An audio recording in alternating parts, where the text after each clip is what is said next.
warahmatullahi wabarakatuh. Alhamdulillahirrabbilalamin. Assalatu wassalamu ala asrafil anbiya'i wal mursalin wa ala alihi wassuhbihi ajma'in, amma ba'du. Pertama-tama kepada yang terhormat dosen kita semua, Ibu Zahratus Sangidah, MAPD, saya ucapkan banyak terima kasih. Kepada rekan-rekan seperjuangan saya, kelas PIG, juga tak lupa kepada rekan-rekan semuanya, para keluarga online. Semoga kita selalu diberikan nikmat sehat dan senantiasa dalam perlindungan Allah Subhanahu wa Ta'ala. Amin. Amin ya Allah. Amin ya Rabbal Alamin. Kali ini kami dari kelompok 2 akan berbagi ilmu kepada teman-teman semuanya mengenai kewajiban belajar mengajar dalam perspektif hadis. Di sini kita akan sharing-sharing, kita akan belajar bareng mengenai apa sih yang dimaksud dengan belajar dan mengajar itu? Mengapa menuntut ilmu dan belajar itu menjadi kewajiban kita semua? Kapan proses belajar itu dimulai dan sampai kapan kita akan belajar?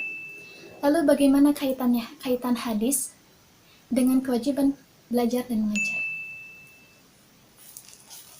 Mudah-mudahan pembahasan kali ini dapat bermanfaat bagi kita.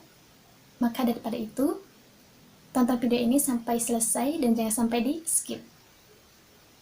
Oke, marilah kita ke pembahasan yang pertama.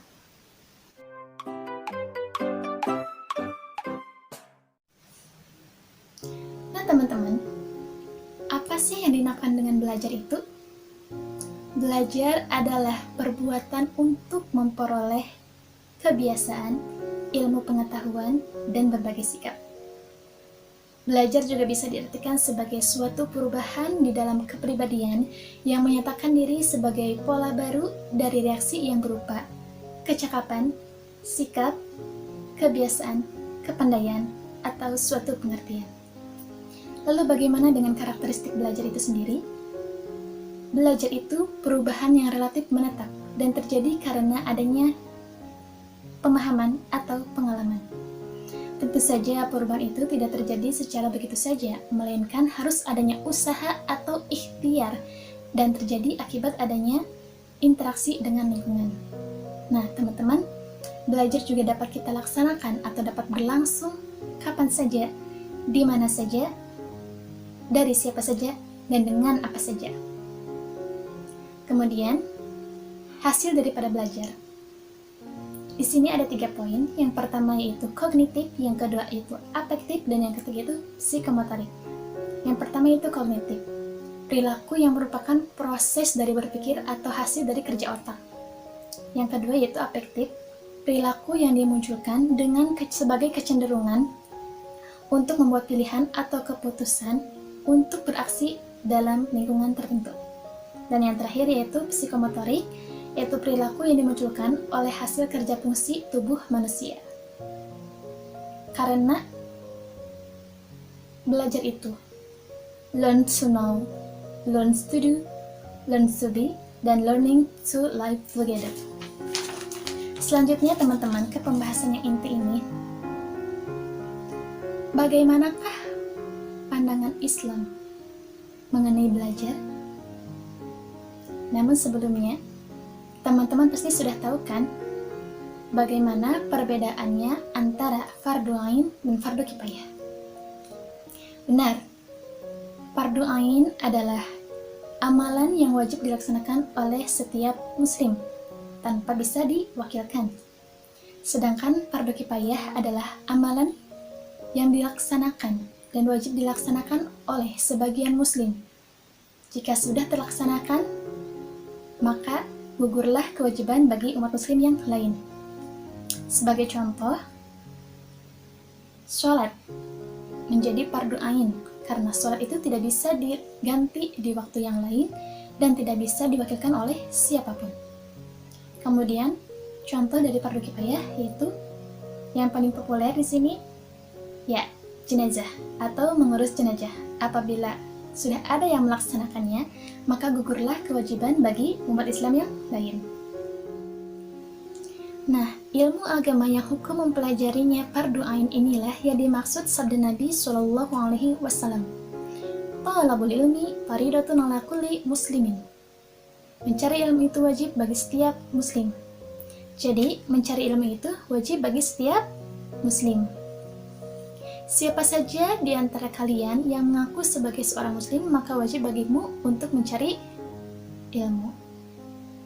Mencari ilmu ini tidak wajib untuk para santri di pesantren saja, ataupun para orang-orang yang belajar atau kuliah di universitas-universitas Islam dan yang jurusannya jurusan-jurusan agama.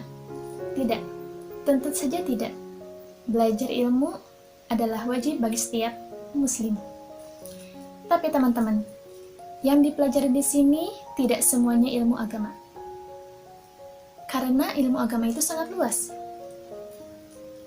Tidak semua ilmu agama yang memang wajib dipelajari oleh para muslim. Jadi, ada ilmu yang memang termasuk kepada fardu ain. Lalu, ilmu seperti apakah itu? Ilmu-ilmu yang dengannya kita dapat melaksanakan agama kita, melaksanakan kewajiban kita di dalam agama kita. Contohnya misalnya, sholat. Seperti yang sudah saya jelaskan tadi, bahwasanya sholat itu tidak bisa diganti di waktu yang lain dan tidak pula bisa diwakilkan oleh siapapun. Maka daripada itu, ilmu-ilmu yang terkait daripada sholat menjadi wajib pula bagi kita untuk mempelajarinya. Karena jangan sampai kita keliru dan juga jangan sampai kita tidak tahu hukumnya daripada sholat karena kita tidak mempelajari ilmunya. Jadi kalau kita kembalikan lagi ke awal, kalau namanya belajar, sampai paham, supaya pemahaman itu dibawa saat mengamalkannya, itu baru namanya faridah. Kalimatnya memang terdengar singkat. Selama ini, kita cuma membaca terjemahannya saja. Menuntut ilmu itu wajib bagi setiap muslim. Tapi teman-teman, wajib di sini itu wajib yang seperti apa? Wajib yang bagaimana? Apa kaitannya wajib dengan kewajiban? Wajib menuntut ilmu sampai paham. Sehingga ketika menunaikan kewajiban itu, kita menikmati kewajiban itu ketika diamalkan. Nah, ini ala kulli muslimin, untuk semua muslim. Teman-teman, lalu bagaimana dengan pengertian dari mengajar? Secara konvensional, mengajar yaitu menyampaikan ilmu kepada siswa. Tapi, menurut Sujana, mengajar itu berarti mengatur dan menciptakan kondisi yang terdapat di lingkungan siswa, sehingga dapat menumbuhkan minat siswa melalui kegiatan belajar. Kemudian, pembahasan yang selanjutnya yaitu mengenai mengapa belajar itu menjadi kewajiban kita. Di sini ada 5 alasan mengapa kita harus belajar. Yang pertama adalah ilmu itu akan merubah cara pandang kita. Orang yang berilmu itu tentu saja tidak sama dengan orang yang tidak berilmu. Perbedaannya ini terletak pada pola pikir dan cara pandang seseorang. Misalkan, cara mereka menyelesaikan masalahnya atau cara mereka melihat atau menilai suatu kejadian. Yang kedua yaitu banyak pengetahuan yang belum kita ketahui. Tentu saja, ilmu pengetahuan di dunia ini sangat banyak. Di antaranya adalah ilmu alam, ilmu sosial, ilmu agama, ilmu hukum, dan lain sebagainya. Nah, teman-teman, sudah berapa banyak ilmukah yang sudah kita dapatkan? Mungkin hanya 0,0001% saja dari seluruh pengetahuan yang ada di bumi ini. Nah, kemudian teman-teman, belajar adalah perintah Allah Subhanahu wa Ta'ala. Tentu saja, dalam Al-Quran juga sudah jelas terdapat perintah untuk belajar, yakni dari Quran Surat Al-Alaq. Iqra, bacalah. Dan juga terdapat dalam hadis Nabi Sallallahu Alaihi Wasallam. Allah itu menciptakan dunia dan seisinya supaya kita dapat mempelajarinya. Untuk alasan ini, saya yakin bahwa teman-teman juga setuju. Benar kan? Selanjutnya teman-teman yaitu memiliki prinsip hidup yang kuat. Pengaruh belajar ini akan mempengaruhi pola pikir kita dan mempengaruhi prinsip hidup kita. Nah, prinsip hidup ini juga akan membuat kita memahami tujuan kita hidup di dunia dan tujuan kita diciptakan di dunia ini. Selanjutnya yang terakhir yaitu orang yang berilmu itu tidak mudah untuk ditipu. tahukah teman-teman bahwasanya orang-orang yang berpotensi untuk ditipu itu adalah orang-orang yang tidak terpelajar dan orang-orang yang berhenti untuk belajar. Teman-teman, mungkin cuma itu saja yang bisa dapat saya sampaikan. Kurang lebihnya mohon maaf. Mudah-mudahan ilmu tadi dapat bermanfaat bagi kita semuanya. Kemudian pembahasan selanjutnya akan dilanjutkan oleh rekan saya, dan saya berharap teman-teman masih menyimak video ini sampai selesai. Oke, langsung saja ke pembahasan selanjutnya. Bismillahirrahmanirrahim. Assalamualaikum warahmatullahi wabarakatuh. Baik, terima kasih. Saya akan melanjutkan pembahasan materi pada kali ini mengenai kapan sih waktu menuntut ilmu dan sampai kapan, dan bagaimana sih kaitannya dengan hadis. Saya sedikit menjelaskan mengenai kapan sih waktu berlangsungnya menuntut ilmu atau belajar dan sampai kapan. Menuntut ilmu itu tidak seperti layaknya kita sholat, karena sama-sama wajib. Wajibnya kan fardu ain, bahwa sholat itu ketika di waktu itu sholat ya harus sholat. Bahwa menuntut ilmu tidak seperti itu. Menuntut ilmu itu ketika ada waktu luang, ketika ada kesempatan, ya kita wajib menuntut ilmu itu di mana saja, kapanpun dan dimanapun. Makanya kita wajib menuntut ilmu itu, thalabul ilmi. Nah, waktunya dari kapan? Dari kita kecil sampai kita ke liang lahat. Nah, ingat bahwa menuntut ilmu itu tidak ada perbedaan waktu, tidak ada perbedaan usia, tidak ada perbedaan fisik. Nah, makanya di sini kita tidak membedakan bahwa agama Islam pun tidak menganjurkan atau tidak mengatakan bahwasanya menuntut ilmu itu ada sekian batas usianya. Tidak, karena menuntut ilmu itu sampai kapanpun, sampai kita ke liang lahat, sampai kita dicabut nyawanya itu. Nah, di situ kita proses belajarnya ya, proses waktunya.